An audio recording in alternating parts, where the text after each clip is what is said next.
back to the Southbound Show, everybody. I'm your host, as always, the Big G, Grayson Kipling. We got a very special guest for you, as always. Country music influencer known far and wide, and hey, he's a good buddy of mine. Allow me to present Hillbilly Hartman.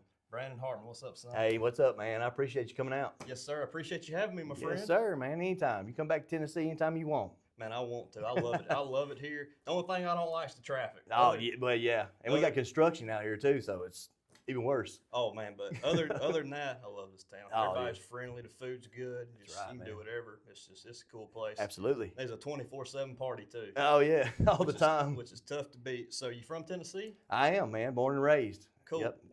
Where'd you grow up at? Man, I grew up in a little town called Westmoreland, Tennessee. It's about an hour north of Nashville, hour and a half, roughly. And, I mean, people talk about one stoplight towns and mom and pop shops and all this, but man, our town is a little different. It's got a little comedy behind it. I can tell you this real quick. We got a septic tank. I don't know what you call it. One of those water treatment plants, right? Yeah. We got it. It's next to our ball field. I've been there since I was a young kid, and I mean, you'll get splatters on you and all this stuff, but man, I think it makes kids tough. You know what I'm saying? It builds that immunity. That's all immunity. that is. Yeah, you won't get COVID again, I promise. Heck no, you won't, no shot needed or nothing. Nothing. You born with it, son. Born with it. I love it. So tell me about growing up. What was growing up like in that small town? Yeah, man, close knit family. I was raised a lot by my grandparents, man. So that's where the country music came in. My grandpa played the fiddle. Big Roy Acuff fan. Yep. Huge Roy Acuff fan. My granny, same way. She loved the Carter family. Uh-huh. You know, back in her generation, that was the Carter family. So that was the early stuff. My dad was more the outlaw stuff. Hank Jr., Waylon Jennings, Merle Haggard. Yes, sir. And then you got my mom, who kind of like Tammy Wynette, the Possum. My aunt and uncle sort of was into that. The 90s. I remember the 80s and 90s came from them. Yeah. Man, my aunt was a big Vince Gill fan. She was a huge Doug Stone, Ricky Van Shelton. And I just remember growing up, country music was everywhere in my family. I love it. And Roy Acuff, I mean, his name don't get mentioned a ton no more for how good he was. Oh, yeah. Man, that fool could play and just did a ton for country music. They sure did. A lot of people don't like him because he was kind of the man behind the Nashville sound and all that kind of stuff. Some people don't like him, but man, he had a big impact on country music. Yeah. And just flat play too. I mean, I put him on the pedestal with Jerry Reed and just Glenn Campbell and they're gonna laugh at me. I can't think of his name. Roy Roy Clark. Roy Clark. Yes, sir. Yeah. Slipped my mind. He was about the fiddle player. Roy Clark was a guitar player. Yes, sir. And Roy Clark picked the banjo too, man. Like nobody's business. Wear it out. I still consider Jerry Reed to be the best guitar player of all time. Man, he could smoke it, couldn't he? Oh man, he could mess with his fingers. I mean, even rock and roll guys like all these crazy guitar players that played rock and roll songs just say like, man, Jerry Reed's that's legit. Oh yeah, multi-talented. Oh great actor. Sing. He do it all. He's an entertainer more than just being a country singer. He did a lot, in my opinion, for country music. Absolutely. So tell me, growing up, what was your first job? Man, my first job was stocking shelves at a grocery store, and the only good thing that came out of that job was they played the music, little grocery store music. Yep. And I guess our boss was a country music fan, so I was all right with it. So we heard a lot of country music when I was stocking shelves. I don't know, maybe some expired dates I get mixed up there, but but that's because I was into the music. So. It wasn't at the Piggly Wiggly, was it? Nah, man, it was a little hometown shop. Hometown, I love it. We were eating lunch earlier, and the girl it was at the steakhouse, and the girl the waitress was like, we asked her, we was like, y'all play some good music in here, and she was like, well, I think she must have been a Beyonce fan. Oh, no. Because she was like, well, after you hear it all the time and all this, I'm just like, you get tired of it. I'm like, I listen to it 24/7. Oh, yeah. It must be the work influence kind of came along with it type deal. Yeah, maybe so, man. Country music's like that, man. I mean, I think it's the storytelling. I mean, with me, I love storytelling songs. And I mean, mainstream country doesn't do that enough, No. But to be able to tell a story in 3.5, 4 minutes, from start to finish, and make you feel something, that's a talent. It is. Either bring a tear to your eye, make you want to drink a cold beer, make you want to party, anything. Just it makes you feel something. That's why I love country music. Absolutely. I can't say a Beyonce song that does that. I I don't hate can't. on her the whole time, but Nah, I can't. to each their own, but it ain't me. It ain't me either. I can't. I mean, even the newer guys that are out there that are putting out some real good country music. We talked about it before the interview. I mean, there's some new guys out there. Man, they say some people say country music's dead. No, it ain't. Oh no, it ain't. I was told one time it ain't dead. You just got to look harder for it. you these just days. you just ain't looking hard enough. Yeah. Yep. Yeah, we was talking about some names that was in the scene right now that up and coming. Well, some of them up and coming, some of them was on the cusp of breaking, barriers. So, yeah, Randall King was one I brought up. Braxton Keith, Yes, sir. man, great performers. I mean, I've seen them live. High energy, can write their music, can sing their music. I mean, they do it all, man. I love it. I love it. So, I know you mentioned some of your family's influences. So, who are some of your favorites in the country music scene? Man, I like guys who kind of dress the part. I mean, that's kind of I think where Hillbilly Hartman kind of came from. Yep. A little bit of Conway Twitty. It's an extension of myself. It's another version of myself. Not really me all the time, but the way Conway would dress and wear those the high collars, and even when he was out just walking around in his shorts and his hat and the little hat, little shorts. About to play softball. It looked like, when you gonna get the hairdo? Oh man, I had it, but I got to get a reperm. Man. Dang. Man, I had it. don't know if I've seen those. Yeah, keep scrolling down. Yeah, I got to call my cousin does my hair, so I gotta call her out. So shout out to her. That's awesome. I did not know you had the perm. Oh, dude, I got a picture of my great grandpa in Hawaii, it's actually my grandpa in the Hawaii. It must have been like 70s or late 80s, and he had a perm, and I just he's from back in he lives in the mountains now. He's got a beard down to here, just tough looking guy. And he's been that way my whole life, and to see that perm in that picture, it had the flowers on, the button-up flowery shirt. I was like, you can't make this up. It's just a different air. Yeah, man, the music was. Oh yeah, man. Yeah, the music was great, and people weren't afraid to branch out and do things with their style. I mean, they're so stylistic, even from Elvis Presley, outside of country, with the jumpsuits and the whole 9 yards, and then Keith Whitley with that wild perm, man, that he had. Yeah. Boy, he had a hair on it. He almost had an afro. He had a mullet perm, I guess. I don't know what you would call that. Lion's mane, almost. But he had the voice to back it up, so you can't say nothing bad about him. Can't say nothing about that man. No, man, he brought it with him too. He sure did. Man, I love it. So, who are some of your other influences? Conway Twitty. Yeah, Conway Twitty, man. George Jones, the Possum. Oh man, in my opinion, that's the greatest voice. I mean, Vern Gosdin's up there too. Absolutely. But George Jones, man, just the life that he led, with all the trials that he faced and everything, he was country music to me. When you hear his speaking voice, man, it's just you hear him talking to the crowd at his concerts. There's something about that man's voice that's just he lived it. He lived a life, man. It was in him. Yep, there's so many of those guys that I mean, people don't think about it. I mean, I was talking to some friends the other day about it. Like, they grew up dirt poor, right? Didn't know what to do with a lot of it once they got it, and they just had some stories, just how long it took them to get there. I mean, people don't think about this. I mean, when Willie Nelson hit it big in the mid '70s, I guess after he did Red-Headed Stranger, he was 40-something years old. Oh yeah. A lot of people would have done retired and quit by then, but Willie was just finally getting into his, I guess, mode. Yeah. And just so many. I guess that's where all the good songs came from. He lived a life. The life, man. Yeah, man. And the other two. I mean, I guess if I was gonna make a Mount Rushmore, there'd be two on it, and I guess I would put Keith Whitley on that. Man, like we talked about him, and I know there's a video circulating right now. You may have seen it where I think Shotgun Red the puppet was asking him some questions. I have seen that one. It was really good, man. I have seen that and one.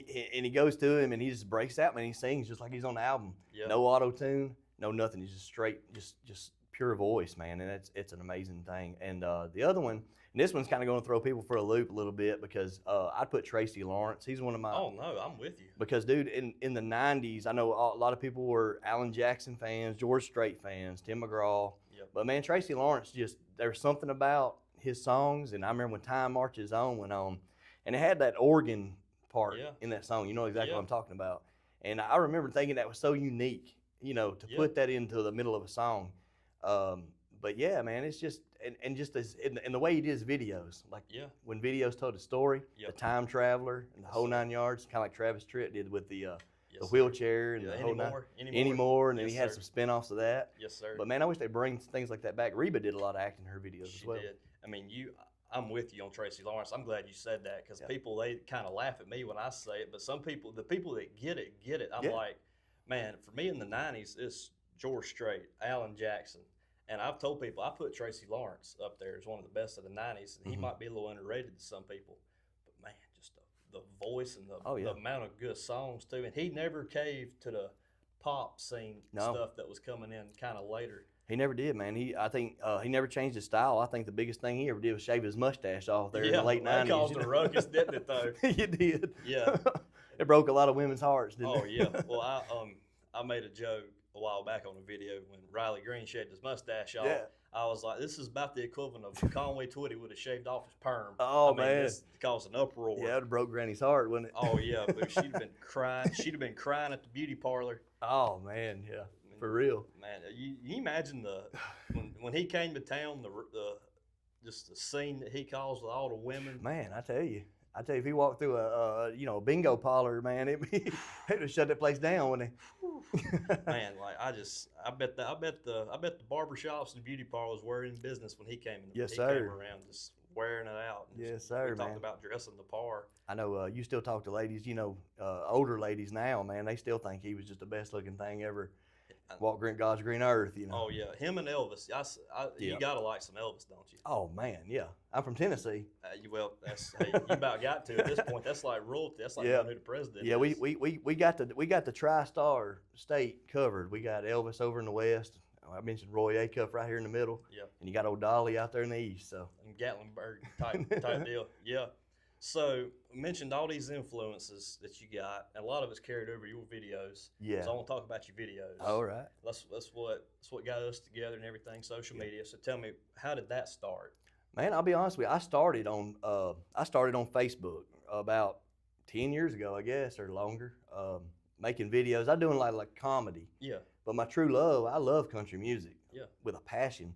But I did a lot of comedy videos, just funny stuff, and that lasted for 5-6 years, and then I wanted to be a little bit more serious on some things. Every comedian, I don't care how much they get laughed at. There's a time where people just don't take you serious. Yep. You feel like, there's more than one side of me. So that's where the country music came in. I mean, I still incorporate my comedy into that, but there is a side of me that likes those hurting songs, those songs that you was talking about that make you want to do all these things and mourn and whatever. But yeah, so then I branched off from Facebook. My kids had TikTok, and somebody came to me and said, you need to get on TikTok, try it out. And I was like, my first thing was like, I think Gavin Adcock said that on your first one, and your first influence thing when it first started was like, no, I mean, that ain't doing that, Yeah. And so I tried it. I made a video, and I think the biggest one I hit on, I made this little video where I was wearing overalls and just being goofy or whatever. And it hit pretty big, and then I just started taking off. I said, well, man, here's a chance to let people know who I really am, like on the inside of me. Yeah. So I do all that, man. I preach, I've seen that. I was going to get into that in a little bit. Yeah, but yeah. I've seen that. So it gives me a chance to show my different layers. I'm not just a one-trick pony. So yeah. Well, that's cool, man, and you've had a lot of success on there. I've seen all your stuff. My favorite one's the one where you get in the truck. You're like, hey, don't bother me when I'm hurting, Linda. Oh man, that's my favorite. That's one of the biggest ones that you've had. Yeah, I think that one had something like almost 1 million. I think Yep. I hit about 1 million on that one. I got another one I hit 1 point something million on, and so yeah, I had some pretty big videos on there. A lot of love, like good people, man, on TikTok. I mean getting a viral video. People, everybody wants it, and when you finally get it, it's a different feel. It's like you've been, especially in the beginning when you're just trying to get going. It's like, man, I've been acting goofy. I haven't had no success. Ain't nothing worked, and then boom, finally hit it. Yeah. And it's just a different feeling. But I don't know how you are. This is how I am. When I got the first one for about 10 minutes, I was like. And then I was like, all right, I want another one. Yeah. That quick. And man, it's like an addiction. It is. It is, man. You want the, you want those likes, but it means more than just the likes. It means it's like it's almost like a trophy. Yeah. Of your hard work, because it takes a lot of hard work to make a video, and absolutely. You have to put a lot of thought in, just like these podcasts. You got to think about what you're doing. You got to research. You got to figure out what you're going to wear. Where are you going to do this at? What's it going to be about? What's the punchline? So many things. People don't see they don't see what goes into it. It's just one of those. They don't see the the planning, and I see you post every day just like I do. Yeah, Well, sometimes nearly. multiple times a day. Yeah. And it just they don't see that side of it, and that's what kind of gets on my nerves when people are like, "Well, you don't do nothing. You just get on there and make a video." No, it takes a little bit more thought than that, especially when you Oh do yeah. more than one a day. Oh yeah. I mean, it's a lot, and just they just don't. Yeah. Some people just don't get it. They don't get it, man. I mean, it's just yeah, it's a lot of work goes into it, like you said, and but I mean, like the reward, man. That's what you do it for. I mean, I'm not doing it to get rich or anything like that. I think I'm doing it for an expression of myself, you know, just so people know, like you said, you can't just get a megaphone and stand out and tell people who you are. Yeah. So you have to have a way to express yourself. So I think TikTok is a good way for people to do that. Yeah, well, you've got, I interviewed Cornbread Cowboy a while back. Obviously, he's got quite a style. Oh yeah. With the throwback, you've got a lot of that in you. So has that Yeah. always been around, or is that just... Man, I tell you what it kind of came from, and it's funny you brought that up. But when I was a kid, I was born in the '80s, man, and so Patrick Swayze was the dude. Dirty Dancing, 1987, and I remember seeing it when I was little. Of course, you know, people would be like, "Hey, you can't watch this part when they were dancing dirty." And back then, Yeah. now it's nothing for kids to see that. Oh yeah. But you know, so I remember seeing him. I think, man, that's the coolest dude that I Yeah. think I'd ever seen in my life. Like, and I was like, when I grow up, if I could ever dress like that, I want to do that. And I said, well, whenever I do with my content, man, that's a perfect time. I'm just like, you know. And I'm not saying I'm no Patrick. I'm like a Timu Patrick Swayze, right? So it's not like, oh, this dude thinks he's Patrick Swayze. It's not even like that. Not even. It's not even like that. I love it. I just want to take some of that style, man, and incorporate it into my goofy self. The way you're dressed now, if you had the hair, you could about be Sam Elliott in Roadhouse. Man, I would love that. I just can't grow a stash like that. Oh, Yeah. I'm trying to every day. I got the worst stash in the world. I ain't got nothing in the middle. I got a reverse Hitler going on. That's Dude, what mine I've been grows telling straight people. out, man. Straight out. I don't know what the deal with that is. I need some pomade or something. He's got it up. It comes out, comes down like it's like an octopus sitting on your face, man, almost like a tentacle. Somebody drew it on there or something. You can't make that up. Best mustache ever, other than maybe Burt Reynolds. Yeah, Burt Reynolds is good. Tom Selleck's. Yeah. Oh yeah. Who's the other guy? Oh yeah, there's some good ones out there. Man, there's been a few old Zach Tops bringing it back now. Man. It's acceptable again. Oh finally. yeah, dude. He pulled it off. Went from that baby face to that mustache. You didn't have a mullet in the '90s, did you, growing up? Oh yeah. Oh, you did. When I was a kid. Oh, that's what made me think of it. The mullets That was come back man. later too. That was my first perm, man. In the back, I had the party in the back, man. All business in the front. Whole deal. The whole deal. I love it. Then I remember I cut it into a rat tail. My mama didn't like that. Oh. Remember the rat tail? I know the rat You might tail. be too young, though. Oh, the Cy Robertson rat tail. I know all. Yeah, that rat tail. Oh, Yeah, yeah, I know I all had about one of the rat those, tail. man. My mom didn't like it. She snuck it in there when I was asleep and chopped that thing off. I thought my world was coming to an end. I got a funny story. So, I had my hair long at one point, like down to my shoulders. Like nobody, you couldn't see it unless you see a picture of me with it, because I've had it short all but about maybe a year of my life. Yeah. And we were putting a floor in at my grandma's. Okay. And my dad was just he hates long hair. He's got short hair. I don't know if he's jealous or what, but he can't stand it. Love you, Dad. But he was just giving me so much crap. And one day my hat kept falling off trying to put the floor in and all that. And then finally we were sitting at lunch. I said, I think I'm gonna go get my hair cut. Yeah. He handed me $20, told me to leave work early. He said, go to the barbershop. Cut your hair, boy. I was like, well, I got out of work for the afternoon unintentionally, so I guess that was meant to be. Yeah, you hippie? That's what my grandpa was. That's about what he was thinking. So, your videos have a lot of influence, and a lot of cool people get to see your videos on top of everything. Right. I know you mentioned Kelly Lang who's T.G. Shepherd's wife. Said T.G. Shepherd love your videos. I mean, that's pretty cool to have your heroes. Man, I tell you, that took me back, man. I had to make a video just about that on its own, because T.G. Shepherd is like one of those voices, man. There's certain songs that take you to a time and place, and T.G. Shepherd takes me to, it just takes me to like that era of the 80s and it's kind of like Roseanne Cash's, help me out, her big hit. It's not Tennessee, it's the other one. 7 Year Ache. 7 Year Ache, man. And you listen to that song, it's something about it, but it takes you to a time and a place, almost like an urban cowboy type era. Yep. And so growing up, man, listening to him, I'd be in the back of my dad's Pontiac or whatever he had at the time, man, just being a kid and thinking, this is cool, man. Yeah. This is cool. What a time to be alive, you know. That's awesome. But, man, that's pretty cool. I've seen T.G. Shepherd in concert. The man still got it. Oh, yeah. He's 70 years old. He still looks good on top of Yeah. everything else. Oh, yeah. Like, he's aged gracefully. He sure has. And his voice is just still top notch. When I saw him live, there was no band. They had all the tracks recorded on this like board thing, and he was there by himself with one person, and just killed it. Nice. Had their girls were throwing roses on the stage. Wow. Grandma, well, I was sitting on the stage eating popcorn up in the balcony because I was just like, man, still got it. Yeah. So good. So I mean that '80s and urban cowboy influence on country music. That's some of my favorites. That era doesn't get mentioned as much as it should. Yep. I mean, there's so many guys. I mean, Kenny Rogers and so many good guys. I mean, who all do you like from that era? Oh, from the '80s era. Yeah, that country politan. That country politan stuff, man. TG, we mentioned him. I like Steve Wariner. He was really good, man. Underrated. A lot of people don't talk about his stuff from back in that era. Eddie Raven. Absolutely. Man, Eddie Raven was the man. Also, T. Graham Brown, man. Oh, yeah. A lot of people don't bring him up a lot. Tell it like it used to. Oh, man. Yeah, I love it. That's what we're doing right now. That's it. Yeah, I love But then you got your big name, you know, your bigger acts like Randy Travis and the Judds and Strait and Reba, you know. I mean, country music in that time was weird. I mean, you had the poppy sound and stuff. Yeah. But nowadays it sounds, that's country to me. Nowadays, especially. Yeah. But it, you had those guys. You had Hank Jr. Yep. Doing the rowdy stuff with Alabama, and then you had Randy Travis, as you mentioned. Yeah.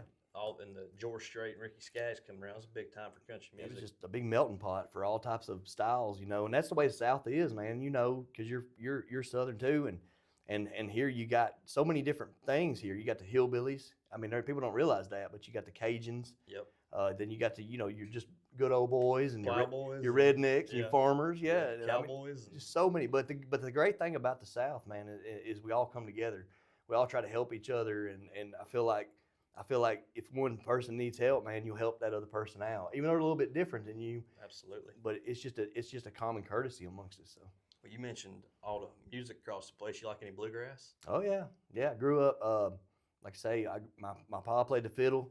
He was a big fan of bluegrass music. Ralph Stanley and Lester Flats and some of those guys, man. A lot of bluegrass gospel growing up. That's awesome. Yeah, all that gospel music. Love it. Man, I love it, man. That's church to me. You know? Absolutely. Yeah. I like some gospel music, but I'm very picky. I am too. It just depends, because like I don't like the new gospel that much. Oh no. I like the old school. When I believe it's Ralph Stanley. Yeah. When he did some gospel stuff. Rank Stranger. Yes. Things Oh, like that. Yeah. yes, sir. Oh man, that's one of my favorite songs. Make you feel something. Oh yeah, and some people don't even consider this a gospel song, but "Why Me" by Chris Christopherson. Yeah, absolutely. I don't know if that's more, and I do believe by Waylon. Yep. I don't know if that's more of a spirituality song or what. There's a good song by George Jones called "Wandering Soul" too. It's really good. I've never heard that. Yeah, you need to look that up. That's a good one. I like Willie's "Uncloudy Day." That's one of my. Oh man, yeah. What's the Johnny Cash song that's popular that was the gospel Santa stuff? Will the Circle Be Unbroken? I know he did that cover of the Carter Family, but he had some that were like more modern. Daddy Sang Bass. Yeah. That's the one I was thinking of. Daddy Sang Mama Sang Tenor. Yeah, I love that song like that. You can call that a gospel song. I think it is, but but that song, I believe it was a #1 hit. Man, I tell you this, man, I think a lot of gospel songs, man, I've heard some country music songs about hurting or this and that, and I believe they may have saved more people than some of the gospel songs that's written, man, just because I think that's the key thing, and what I do at my church, you know, is being relatable to people. Yeah. You know, I think that's a big thing, man, and I think that's a lost art amongst, you know, in the Christian world today. I don't think you ever should put yourself above nobody, man. You just tell them, say, hey, man, you ain't alone, you know. Yeah. Well, I know you do a little bit of preaching. Yeah. So tell me, I mean, we've sat here talking about gospel music and all this. So tell me about preaching. How did that? I'm sure it's a passion at this point, because I've heard about you doing it. I was the last person on earth that should have ever been preaching, and that's the way I felt, man. I was just driving down the road and something. I mean, some people sound crazy, man, but something told me, said, you need to preach. I say something. God told me, he said, you need to preach my word, boy. You know, you making videos at the time. About this and that, and I said, all right, well, I better do it. So I didn't know a whole lot about the Bible. I knew a little bit, not a lot. Started studying it and stuff, and man, it's nerve-wracking to say the least. Oh, yeah. Persecution sometimes is bad because you're under a microscope. People judge you on what you wear, where you at, what you talking to, you know, and things like that. But man, they did Jesus the same way, man, and that's the way it did in the Bible. But I just try to be me. I know where my heart's at, and I know, and things like that. But yeah, man, I wouldn't turn back, man. I think it's my number one passion. That's I love awesome. country music, but my Lord and Savior, man, He's everything. Absolutely. I owe all my success to him. Just everything. That's the reason I'm here. I can't Yeah, attribute it to nothing else. We talked about absolutely, it before the interview. It was just blessings. absolutely. I mean, I said when I started, it was like, all I've got is a dream and a prayer, Yeah, and that's the only reason I've came this far. And I yeah, tell everybody that. What is preaching like in front of a crowd? Because it's different than just you and your phone. yeah, yeah. It's man, I get up there a lot of times, man. I don't have anything. I don't have a lot of stuff prepared. I mean, it's the opposite of when I do my TikToks. I prepare everything, what I want to wear, what my background looks like, everything. So when I do preaching, man, it's like a blank slate, and I get up there and it's just like going down a rabbit hole, man. I go into one thing, the next thing I know, I may be here, and it may trigger a memory of something in the Bible. But it's very rewarding when you see people where they come up to you and they say, "Hey, I appreciate that message today," But it's rewarding in a way that I don't want to take no glory for none of that. You Yeah, know what I'm saying? Like I'm just a vessel for that. yeah, But it's just rewarding. It keeps you encouraged to do that. You're doing the right thing because there's a lot of things that discourage you. But absolutely. yeah, but Well, you mentioned you thought you were the last person that should be preaching. I mean, if you read the Bible, I don't, God didn't ever hang out with, or Jesus, I mean, didn't ever hang out with kings and stuff. He hung out with a rough he crowd. hung out with the rough ones. I mean, tax collectors and Oh yeah, the harlots. prostitutes, and Yep. just Yep, that was his people, and I think he wasn't beating them over the head. I mean, he was eating dinner with them and things like that. I think he just wanted them to see, like, hey, there's more to this life than the things that I'm falling in love with.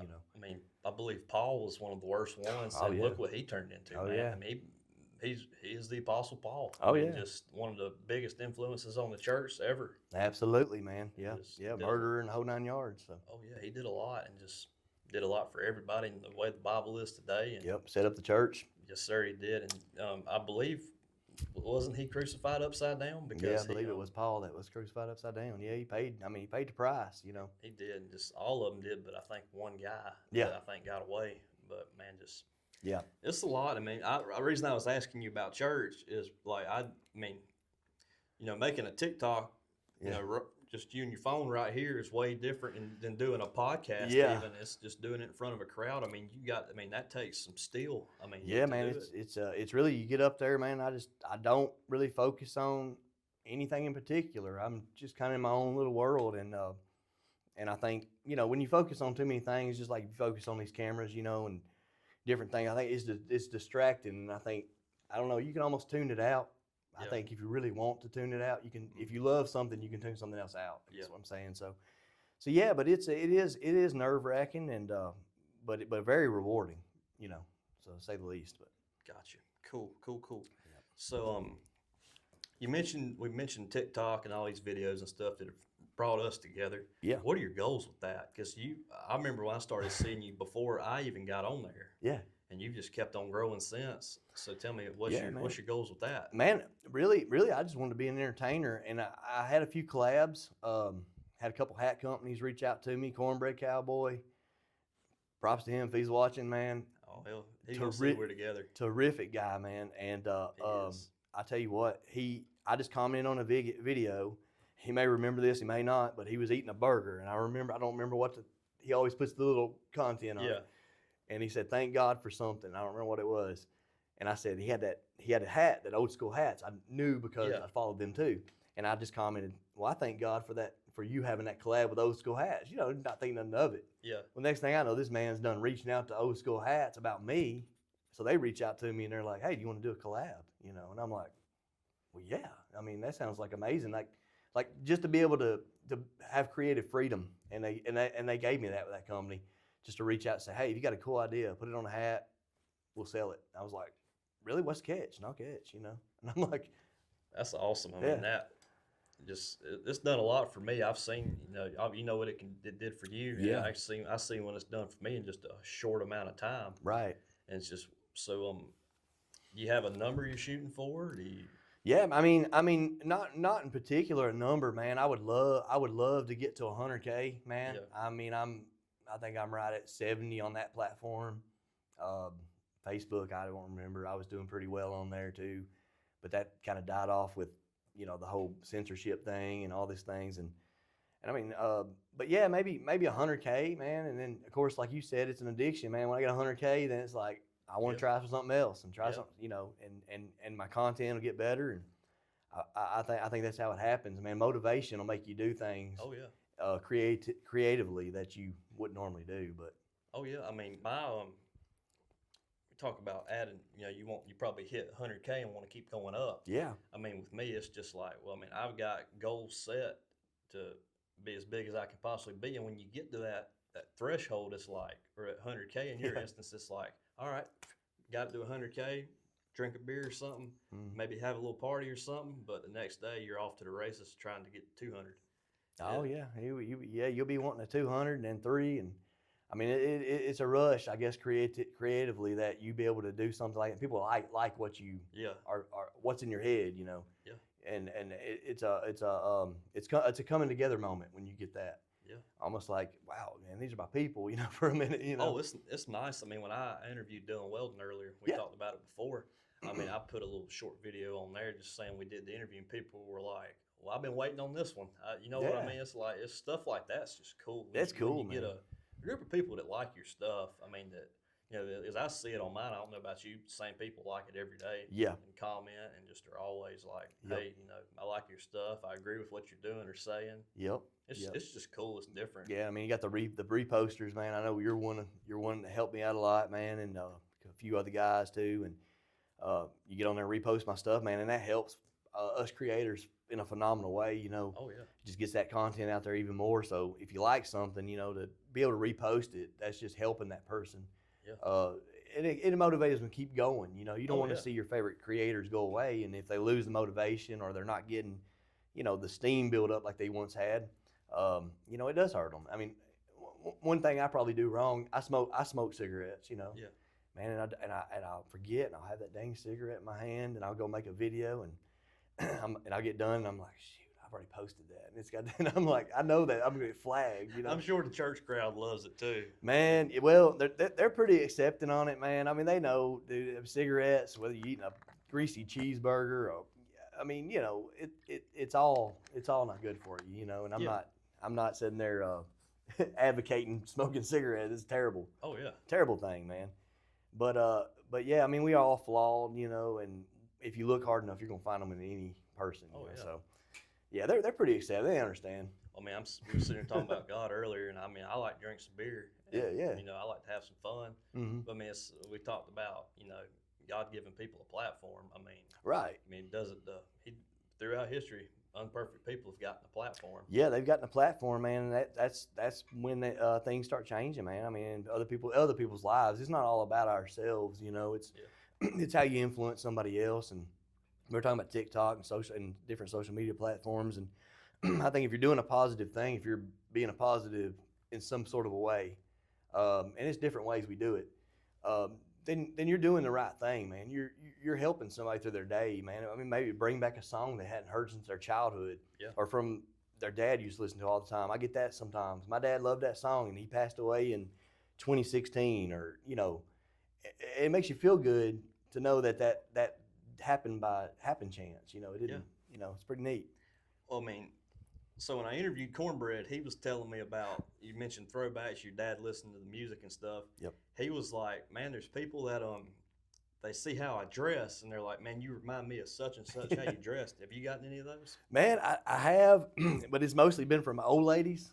Oh, ladies. Yeah, it says you remind me of my boyfriend from 1978 or something like that, and I'm like, Love it. okay, man, all right, I'll live with that. Or somebody will say, man, I hadn't seen that style since the late 80s or something, and I'm like, all right, that's cool, man, that's different. I think one of the funniest ones you've done that I've seen was when you had the Bruce Springsteen jeans and white shirt on. Oh, I yeah. thought that one was funny. Oh, yeah. I think you even had the red whatever, bandana or whatever. Yeah, in the back pocket. Yeah, I was like, well, that's a good one. Oh yeah, man. Yeah, I do a lot of movies and things, and music influence me, and not just the music that I put on my TikTok videos, but the fashion as Yeah. well. Sometimes, just doing something. I got a pair of white jeans, man. Who wears white denim jeans anymore? But I saw them and I was like, I gotta have them. Yeah. I gotta have them, man. It's like that's '90s. I remember you had the brush popper shirts and the white denim. Man, that was a style, man. I mean, you see some guy walking around like that now, and it's like Weirdo. somebody's gonna look, you know. Yeah. And Yeah. If you're wearing that now, you're gonna stand out in the Yeah, crowd. You're gonna have more than just Granny looking at you at that point. that's right. Oh man, it's something. Well, you and Cornbread and Hannah Dasher, y'all are kind of bringing that throwback, Yeah. that throwback look back. And I told Cornbread this, and I'm sure you've seen it, and I'm sure Hannah's seen it too, that younger, country kids that are on TikTok and stuff, we all like the same stuff. Well, all my friends love Waylon Jennings and Yep. Hank Jr. They all know who all of them are and all that. And I told Cornbread, I was like, man, I don't think you understand how many young people know who you are and love your stuff. Mhm. Same with Hannah. I mean, I'm sure you've seen some of it too. That's like the music and everything. Oh yeah, yeah. I mean, I get on there and I'll scroll, and I'll see young people, 19, 20 years old, Yeah. that were probably born in the early 2000s or 2005 or something. And man, they'll post things and it's got that old music, man, and old style. I see it in young people more and more. Yeah.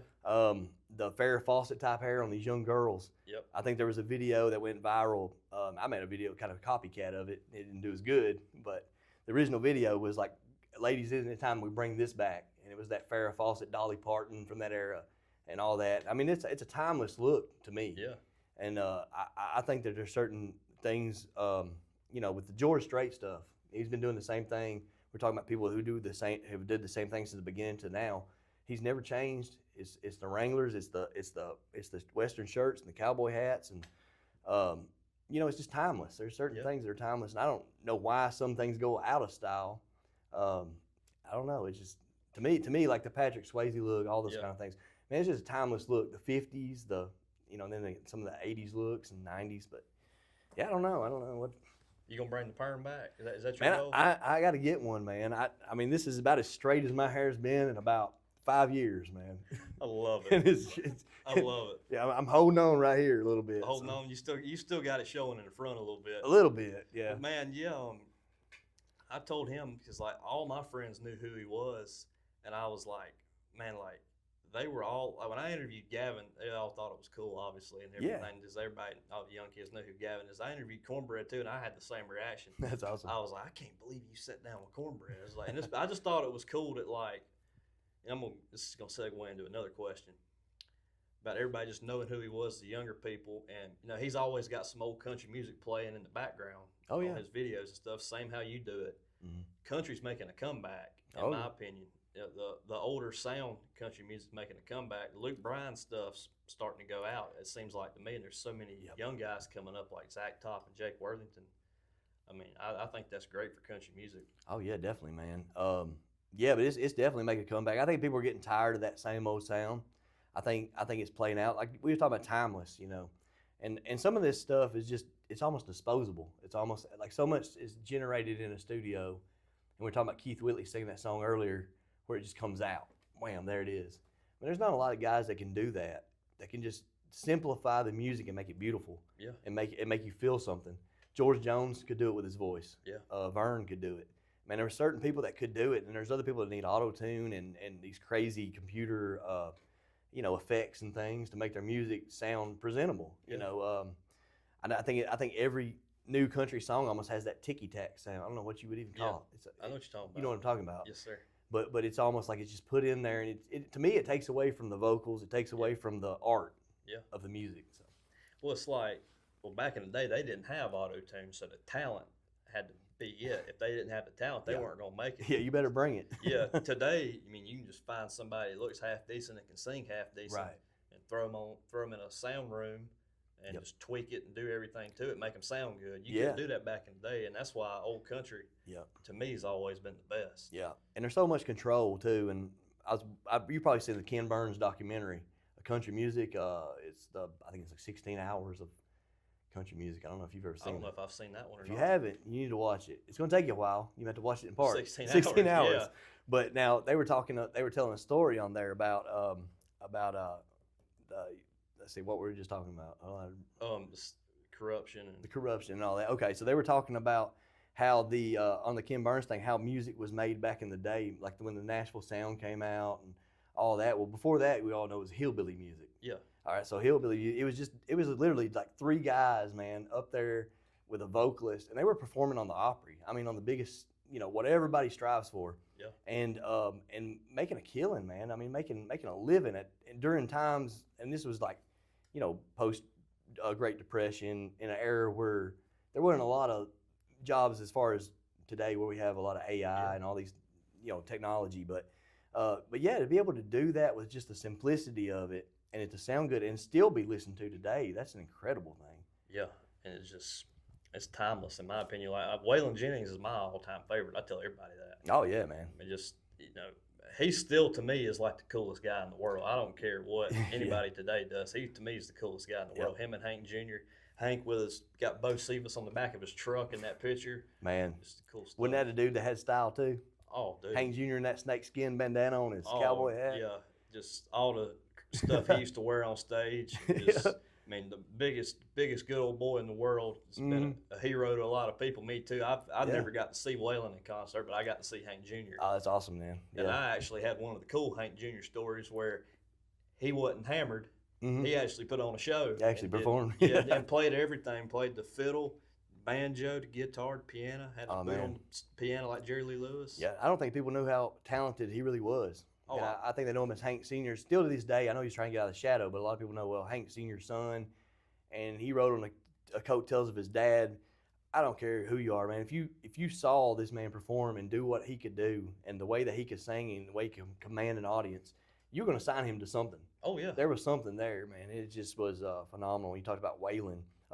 Just did his own thing. Basically stuck a middle finger in Nashville's face and said, "You're not going to tell me what to do." And he started his own little thing in Nashville in his own little studio. Just made him a studio, Hillbilly Central there. Yeah. And just created his own music and said, "I'm either going to do it without you or with you, so it doesn't matter to me." But yeah, those are true outlaws, Oh yeah, and I think Hank went about it the right way. He came to the conclusion, he's like, I'm gonna do my own thing. Yeah. And if you're a son of a singer, a famous singer, I mean, Hank Williams started all this. Yeah. I mean, in my opinion, that's what you got to do. You might not have the same success, but you're going to be yourself. I mean, Shooter Jennings, I think, did a 180 from Waylon, in my opinion. Yep. And all these guys that have been successful that are second generation or even third generation, if they do a 180, Hank III did a 180 from Hank Jr. Yeah. And I just think that's what made themselves. Yeah. Yeah, that's what you got to do, in my opinion. Absolutely. So when you're not being Hillbilly Hartman on the internet, I know we mentioned you preach a little bit. What are you doing outside of making videos? Man, I got two boys. Man, they keep me pretty busy. I got one. He's just graduated high school. One going into high school. So they keep me pretty busy. Hanging out with them. We're past the throwing the ball stage now. I think my youngest, he's playing basketball, but man, I'm just being a dad, man. Just going picking him up at basketball practice, just your everyday guy, man. I mean, just picking him up from practice. My oldest son, he works, saying something to him, going out, working on whatever with him. He likes to work on cars, and man, just spending time with him, man. I love it. You got any hobbies like fishing, hunting? Oh yeah, like that? Oh yeah, man. I got a pond right in my backyard. Yeah, nice. You're welcome to come to it anytime too. Well, I'll tear up a pond. Yeah, a bunch of catfish in there. So yeah, I love fishing, man. I used to love hunting too, and I still do. But since I had kids of my own, I take them with me and I let them do the shooting. Yep. And so I kind of got less out of that, I guess. But man, I still love to cast a rod and reel, man. I love it, and stuff like that. Man, I went to art school. A lot of people don't know, man. I went to art school, got an associate degree in commercial art, of all things, and I think that's where I've always had this mindset of being a creator since I was a kid. My dad used to have an old Magnavox camcorder, and he'd put it on one of the tripods, Yeah. And I remember he just set it up. We'd be at the beach or at the pool or whatever, and he just let it sit there, man. I'd find that camera, and I'd find reasons to cross in front of that camera. I wanted to be, even back then, I wanted to be creative in some way. But yeah, man, I mean, that's really it. I like to draw and, hang out with my kids and, like I said, fishing. Did you ever use that art degree? Yeah, man, I did. I did some freelance stuff. I never went to work for no company or nothing like that because I think that kind of defeats the purpose of art. You're being told what to draw and the deadlines, and Yeah. so I did some murals, and I've done some just designs for people and different things in the past. But yeah, I put it to use and making a little extra money. So I can't even draw stick figures, so I'm like, heck yeah, oh yeah, type deal. I mean, it's just one of those things. You talking about expressing yourself. Cornbread told me the same thing. He's why he part of the reason he started too was to express himself. A lot of country singers, they say it too. That's why they got into it. yeah, All that stuff. It's a big deal to a lot of people. yep, yep. I think expression is a big part of your who you are, and like I said earlier in the video, I said if you don't say it, who's going to say it for you? Yeah. Who's going to tell your story if you don't tell it? So I think it's important to let people know who you are and where you stand, what you like, your interests, and Absolutely. yeah. So you had a cool story before we did the interview. You told me about running into Marty Stewart, I sure did. and you've said you lived in Tennessee your whole life basically. Yeah. And we're around Yeah. Nashville. Yeah. And tell me some stories like that. Is he the only one you ever run into? Nah, man, there's a bunch of them.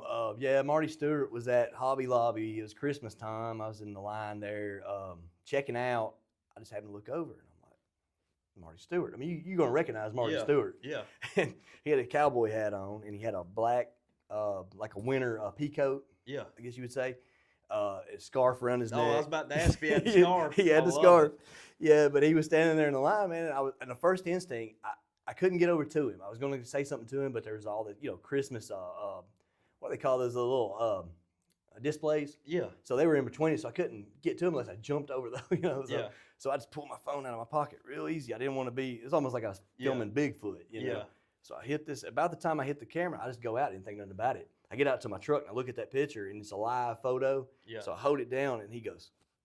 I mean, In the video? Oh, that's awesome. I got busted. I love it. By Marty Stewart. Yeah, he just gave me this look like, boy, and I was like, awesome. So I may have to post that on my TikTok, that picture that I have. But tag him in it one day.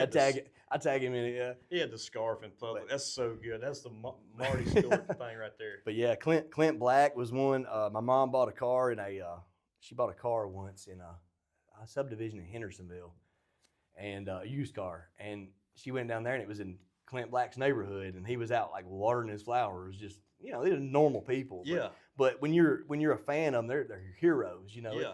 I mean, it's like seeing your greatest hero out there just watering his flowers. Like, wait a minute. It's like So yeah, she saw him. I was with her. I think I was a kid during that time. That was in his prime. That was early '90s. Yeah.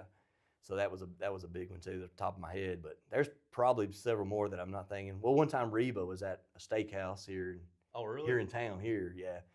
And Mom was sitting there, and she was with and this is kind of funny. She was with my step grandfather, and he was hard of hearing. He was losing his hearing, and she kept saying, like, she's kicking him and stuff, and she was saying, Reba, whispering, Reba, And he said, what? He couldn't hear her, and she said, Reba McEntire, and he's like, what's wrong with your tire? Like, he thought something. She thought she had a nail in her tire or something. Awesome. So he finally ended up turning around. He's like, well, it is, isn't it? Because he would talk really loud. Yeah. But yeah, that was a funny little story. But that's so good. Well, it's so different here. Like, I don't think people get it till they come here. Yeah. Everybody knows everybody, and there's no telling who you're gonna run into. I mean, when you told me that, before the interview, I was like, holy cow. And then as people tell me, it's like, man, you ain't no telling who's related to who, or who knows who, or who used to be who's drummer. Right. It's just a bunch of stuff. Yeah, my cousin saw Sammy Kershaw at Walmart once, so that was a pretty big deal. So I mean, it's like you said. I mean, you'll see. My art teacher in high school was actually next door neighbors with Sammy Kershaw, and maybe you won't see this, but I guess his lawn crew used to come out early in the mornings, and she used to fuss about it. Oh man, his lawn crew's keeping me up. They're cutting trees and they're doing all this stuff. I love it. I'm like, who are you talking about? Sammy Kershaw. I'm like, you ain't allowed to say nothing bad about Sammy Kershaw. He can start anytime he wants to. Yeah. I just think it's funny you ran into him at Walmart.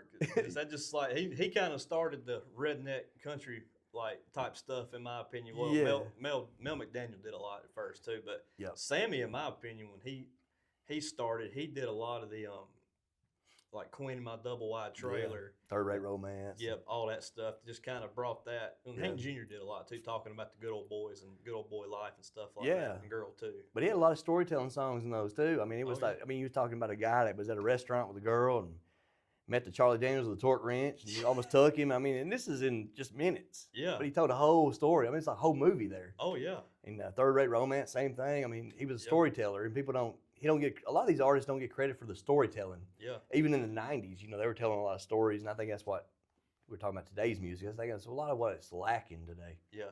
Well, he did a lot of ballads too that I don't think people recommend, like Yard Sale and just What's that one? He Brings Her Roses, or his other big hit that I can't think of.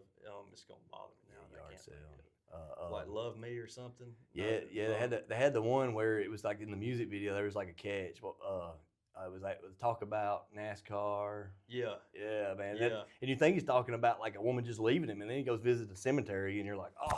Well, I had no clue what politics, religion, and her was till I heard it the first time. Is that it? That's it. I heard it the first time, and I was like, well, that ain't what I was expecting. Exactly. It's one of those deals. Yeah, that's back when music videos, too, they would kind of give you that plot twist. It was almost like a M. Night Shyamalan, whatever that Shyamalan in a movie. Yeah, The twist at the end. Yeah, man, my favorite music video is still all my rowdy friends are coming over tonight. And the ensemble that was in that. Oh, that's what I'm saying. It's like man, the cast of characters in there. They pulled out everybody, and that Travis Tritt, "Tell Me I Was Dreaming," man, that still breaks my heart. Yeah. Oh man, I remember being a kid, and I said, "This is what hurt feels like." I mean, I'm like 10 years old, and I'm like, "Oh, you hurt me." I got to go to Johnny Cash's farm earlier. Oh, that's nice. That's where me and Dylan did our interview at. I seen that. I was going to ask you about that. Man, that's talk about it. It's so cool, but it's so eerie at the same time too. Yeah. Because that last picture of Johnny Cash that was ever took, that Marty Stewart took of him sitting at that table, it's in that house. Oh, it is. And I walked in there and I knew exactly what it was before Dylan even said anything. Man, he was really frail during that time. He came out with that hurt song, like the remake of the 9 Inch Nails song right before that. But another eerie place, you're talking about eerie places, but if you've ever been to Camden, Tennessee, the death place of Patsy Cline, where her plane crashed. Oh, really? Yeah, we went and visited that about 2 years ago. I'd never been before. I always heard about it. But you walk down in there and they got a big sign that says, silence, please, like that. Just silence. And it's just this little path. You go down there, it's a humongous rock, and it's got all the names of the ones that died, Hawkshaw Hawkins, and, of course, Cowboy Copas and her. But all of those greats, that passed away on that tragic day. And people's leaving coins, kind of like they do at Keith Whitley's, if you've ever been to his. But you go there, and it's just an eerie feeling because you knew what happened. I mean, you look around, and the trees are all there and everything, and it was such a tragic story and such a talent that, like Whitley, we lost in their 30s, Yeah. I think all the time about people like Patsy Cline and Keith Whitley and Hank Williams. If they would have lived, how many more hits they would have put out? Oh man, it would have definitely. I mean, it would have made country music only stronger. I mean, it's strong today, but if those legends had lived, that would have just gave us. I mean, that's just three you named. I mean, there's more than that, but just those three alone. I mean, if they had lived a longer life, what would we be talking about? What would the front of country music be? Yep. Yeah, it's crazy to think about those things. It is. I think about it a lot. Like just the stuff that they could have done, and the collaborations they could have done too. Oh yeah. Patsy Cline. People that know it. She's one of the best vocalists ever of any genre. Oh yeah. I mean, it just sounds like country music. If somebody can just sing and make you, and it sounds like a hurt, that's really, if you got that, then you got something. Yep. Tammy Wynette was one that had a tear in her voice when she sang, and that Absolutely. and she just, and when she opened her mouth, and she went through a lot. She lived a heck of a life. She lived a heck of a life, and but when she sang, you felt what she felt. Yeah. And that's why I love those like old artists, and just all the things they went through and how it came out into their story. They told a story. They told that story in that song, even if it wasn't about them, you could still tell they've been through something. Oh yeah, and that's why I think back then it was so much better because, and there's some new stuff out now. Obviously, it's really good, but back then it's like they didn't, grew up without AC. Waylon grew up picking cotton, and just all this stuff. So life was a lot harder. Yeah. And people don't think about that, and I think that's part of the reason why the music came out so good too. It's just how Loretta Lynn growing up around coal miners, and poor and the whole 9 yards. They said George Jones' daddy used to make him take an old fruit can or something, or a tin can, and he'd make him stand out in the street and he'd sing as a little boy, and people drop change in it, coins in it, And then his dad was mean to him, and he'd take the money. Mhm. George didn't get nothing, but Yeah. it's just a hard life, man. It was different back then. Well, you mentioned Loretta Lynn. That was actually going to segue into another question. I was talking about places to go to Erie. Her, I heard her place was like haunted or something. I was I've been in it. Really? Did you see anything? Man, I'll tell you this, and I've told other people, and they kind of just laugh it off or whatever. Somebody watching me say, "Hey, yeah, I know what he's talking about." But they were talking about a lady in white. If you've ever watched any documentaries and you're probably talking about Hurricane Mills here in Tennessee. Yes, like sir. Yes, okay, sir. she's got that big mansion there, and there's a lady in white supposedly. Well, there's a little river. Anybody that's been there knows what I'm talking about. And there's a fan museum where her cards and anything people have made her go.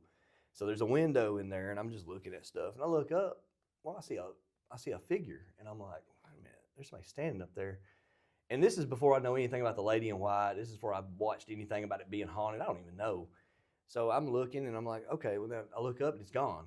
I'm like, I know there was a woman standing there, white dress, the whole 9 yards. So we leave or whatever. We go take a tour of the house because I'm not thinking anything about it. I don't know it's haunted. Yeah. So I'm walking through there. Another cool thing is like Loretta was inside the house like cooking on the stove, and they had to get her out so that we can come in. And so I go in it, get back home. I'm like, I'm gonna look up Hurricane Mills on YouTube. So I get on YouTube and look it up, and the first thing I see is the haunted Hurricane Mills. I'm like, oh, what's this?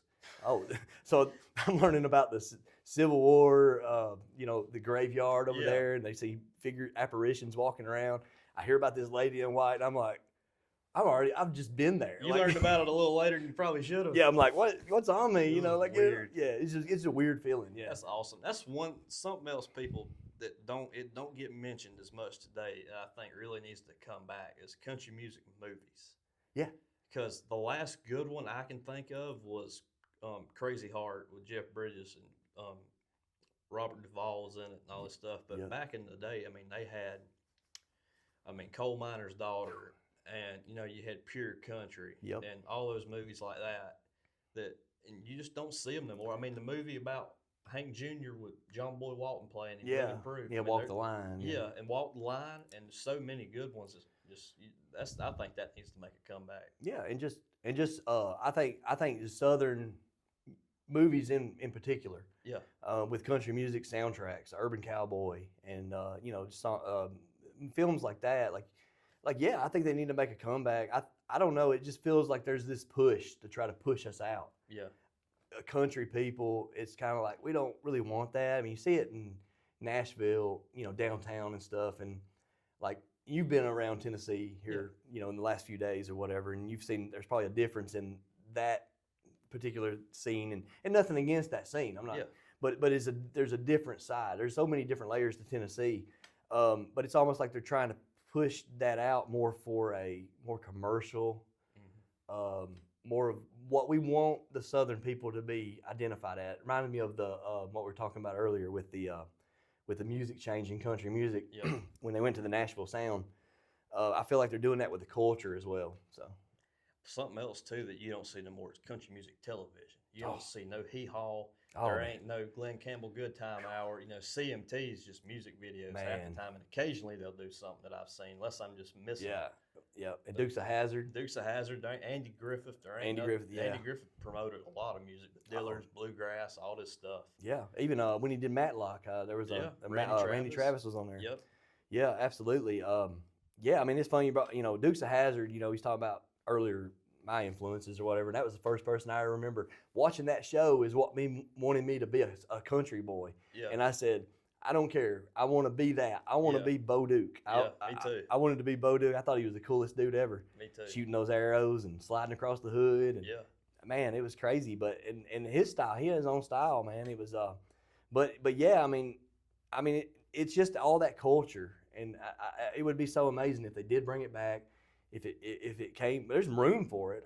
There's room for everything else. So they can make room for these things, but I think it would, because like we talked about these young people, they have a longing for that stuff, and I think it would be a refreshing breath of air for people just to be able to see, like, wow, that's different. Yeah, I hadn't seen that in a while. Well, like podcasts have kind of it's kind of been like people's outlet to let people know about them and learn about them and stuff. It's not, but I think they could bring back Pop Goes to Country or the Johnny Cash show where they do little interviews, let them play some music in front of like a small crowd in Yeah, like a studio. like a Mandrell's. Yeah, Mandrell's. And I'm actually kin to Barbara Mandrell. So Really? I yeah, didn't know that. yeah. I wouldn't even think about that until you said the name. But yeah, it's my mother's grandmother, or my mother's grandmother was her cousin or something like that. Yeah. So, or something down the line. But she was originally a Mandrell, or my pa's mom. That's what it was. My pa's mom was originally a Mandrell. So Man, that's awesome. She Yeah. don't get. I know she had a car accident, had some trouble, and retired early. yeah, But man, what a voice, man! I was country when country was, Yeah. was one of my favorite songs. and just a pure entertainer. Absolutely. I mean, and beyond the singing, just the God given talent, but just to be able to, and all of it's God given. I mean, the entertaining part, along with the vocals and so many other things.